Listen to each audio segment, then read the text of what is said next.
The world is headed down a very, very deep and dark hole right now. The year 2020 has literally opened our eyes to some of the biggest problems we have in our culture today. Racism. If it wasn't abundant to the people, as in knowing that there is racism, it definitely is now. Everybody in the world knows that there are racist people out there. But they didn't really truly know until they seen the videos of people getting run over by cars and killed by police and just blatantly being neglected as human beings from one human to another. It's not even just the police. It's all kinds of like groups, KKK, the BLM. Uh, you got the Black Panther Party. You've got all these other white racist supremacy groups that don't care about each other only because they're a totally different skin color. It's ridiculous. That was bred into the human being on purpose. Because if they separate the small people, they separate the people who make the difference in the world. They keep the lower class away from each other. Then there's no reason for us to come together and see and visualize a future that we want as human beings. What they want is to make sure that we all don't understand what's going on. They want us not to know that they control everything. It's hidden. It's hidden in everything that you do, everybody that you see. You go to work every single day just because you know you have to make money to survive. But there's a better way to do this. There is a much better way to do this that doesn't cost the morality of humans. It doesn't cost the lives that we have lost due to wars over what we call profitable, profitable products that we put on the market. If it wasn't for oil, most of the plastics we have in the world wouldn't even be a thing. It wouldn't be made of poly nothing. It would be we would find better ways because smarter humans find better ways to do things. Dumb humans stick to the same routine constantly, daily grind every day. Wake up, make coffee, drink coffee, eat food, go to work, eat food, come home, eat food, go to sleep, wake up, next day, same thing. Bop, bop, bop, bop, bop, bop, bop.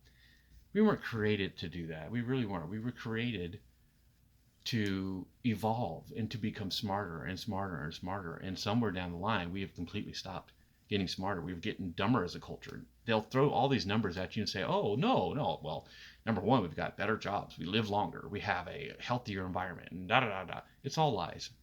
Those lies were created. They are put there for you to absorb. Your parents absorbed it. We're absorbing it. But we don't have to.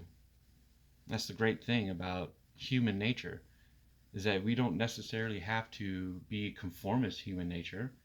We can say, no, that's not what we want. And we can tell our governing bodies that run our countries that have the ability and the power to make change, to change it.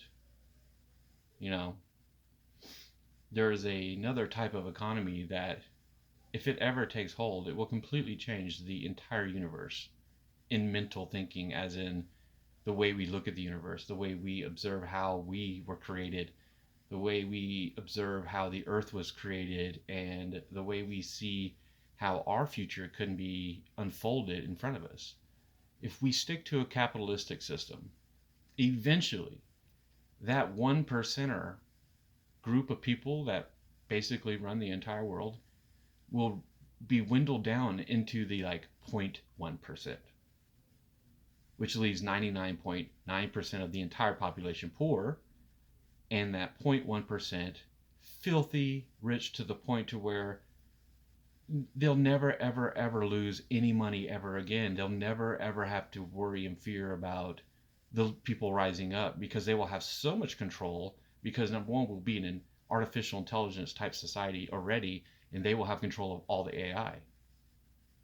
Why would we give someone that much control over our lives? Right now, we have laws in the United States that prevent monopolistic environments, but to be totally honest, they don't work. There are tons of companies out there who are monopolizing the market with what they produce and what they give to people to run their daily lives. There are a lot of companies out there who are on the verge of monopolizing, if not already have monopolized. So, where do we go from here? How do we make that change? How can we, as human beings living on our planet, make that change? Well, it's not going to be easy. It's not going to be taken by our governments as something that is changing and that could be positive. They're going to want to throw a negative spin on it completely, just because without capitalism, they lose their control. They lose their foothold. They lose everything, because the human being gets to take that control back. Take, for example, my actual upbringing. I mean, it wasn't the greatest upbringing, and it wasn't the worst. It's not like I was abused daily and, physically, mentally maybe I thought I was, but at the same time, my parents really didn't understand life. They didn't. They were shown what they were shown, and, and their life has gone on as usual, and, the rest of everybody's lives goes on like usual, and mine will go on like usual. I'll live and die, and that'll be that. But my parents didn't know much better than anything. They thought they were doing right by me by teaching me, about an economical way to live, where, if you go to school, you'll get an education, and you will grow up and get a job, and you'll live a life, and you'll have a family, and you'll have kids, and blah blah blah, and then the life cycle will continue. What they didn't understand is what they were showing me is like the completely, wrong way to see what life is about. They did it wrong. Their parents did it wrong. Everybody's been taught this horrible system of capitalism that just shows, that the people working for everything doesn't really get anything. I mean, it's ridiculous. It doesn't really make any sense. And the poor people end up doing things that they normally wouldn't do. For me, is a good example. Like, I left my parents' house because I, just couldn't live under their roof anymore, and I moved in with my brother.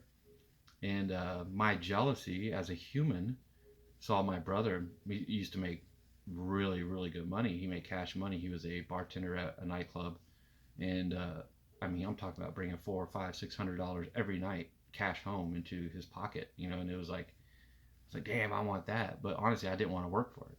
So what I do, I just steal it every once in a while from him. I take $50 here, $50 there.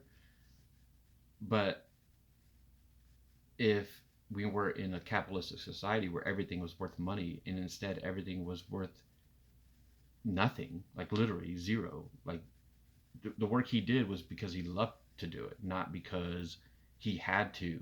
Like, we have to work. If you don't work, you have no money, you have no food, you have no life, you have no economy, and everybody will forget about you. You die and you go away, which is just ludicrous if you think about it. Why should I die and go away just because I can't afford to eat, and I can't afford to do this, and I can't afford to do that? It shouldn't be like that. Everybody should be able to afford, as they say, to do everything. When you're born, you should be able to be born into the best doctors, the best hospital, have the best care. If something's wrong, they'll be able to take care of you. Whereas, some of these really poor, desolate children get, born by people who aren't even doctors, because they can't afford to go to a doctor. They'll have a birth at home by someone who is not even qualified to birth a baby. Yeah, they get lucky, and the babies are born fine because of our scientific knowledge that we have, that we've created these aminos and these different type of antibacterial and antivirus immunities to things, because over time, their parents got vaccines, they got vaccines, da da da. So the human has become stronger. It's not like it. If they were doing home births, back in the day, like maybe one out of every three children would have lived because they didn't have vaccines. They didn't have, antibacterials that are floating around their body from hundreds of years of evolution that is been advanced because of our ability to have these vaccines and stuff like that. Speaking of vaccines, imagine if it didn't cost anything to create these vaccines. Doctors would be, I can't even describe how much smarter they would be as people. Because instead of having 4 or 5 doctors that graduated from the best college in the world, you would have 10, 20, 30, 40 of them. And they, in turn, whenever they're, you know, towards the end of their lifetime, for the last 10 or 20 years, they could possibly, become a teacher that teaches other doctors. You never know what the cycle would be because we've never like ventured down that road to see if it would work. There's a very popular project called the Venus Project that, it's getting a lot of airtime every once in a while, but not enough to, for people to understand what it is, the resource-based economy, truly is.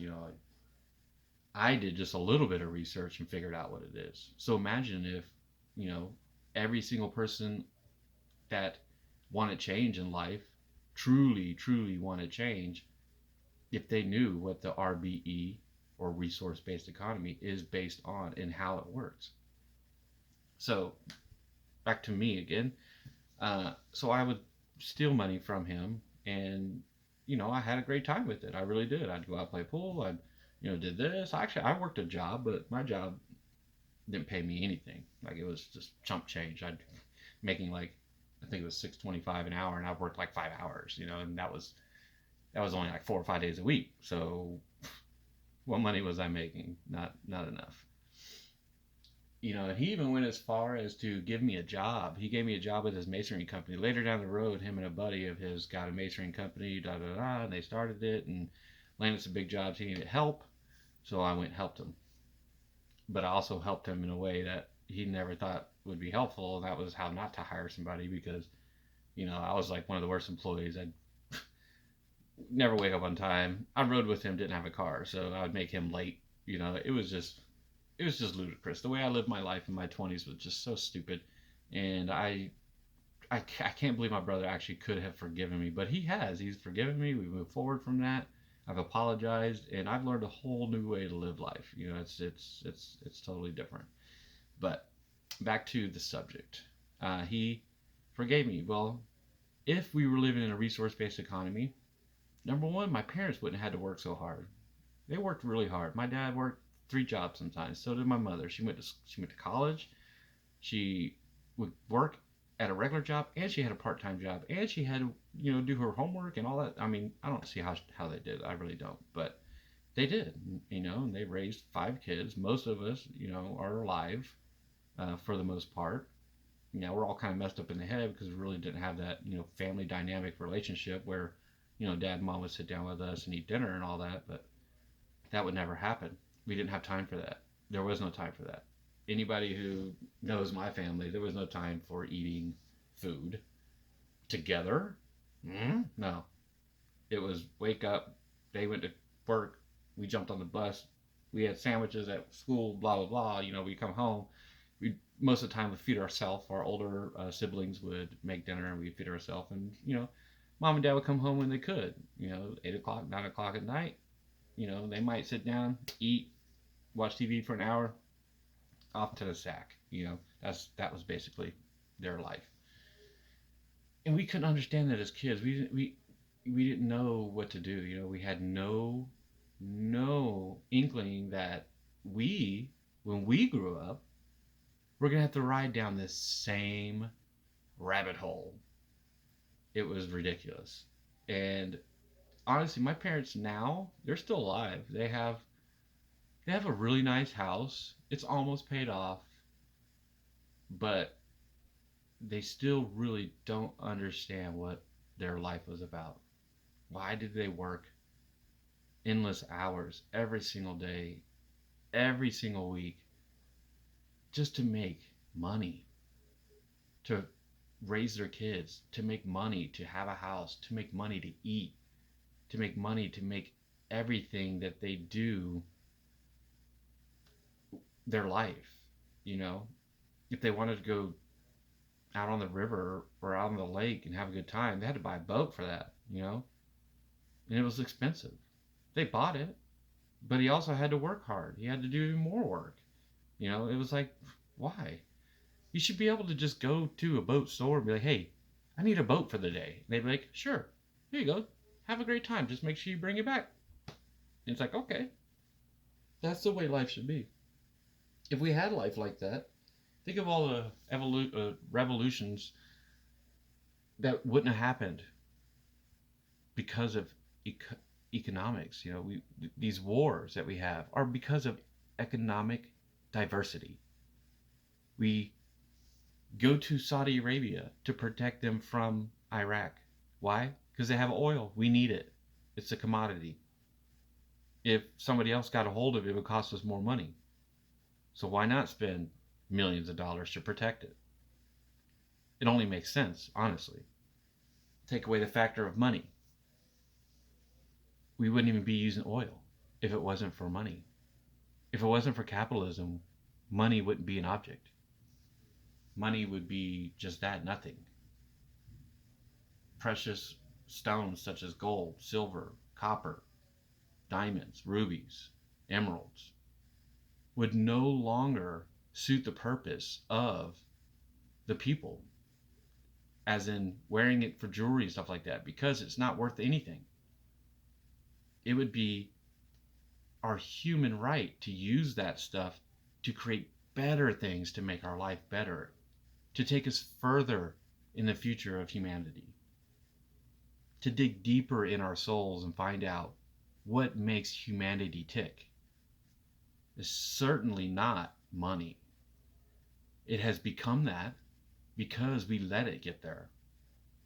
Everything has a value, but at the same time, it could have the same value. Why should one human be worth more than another?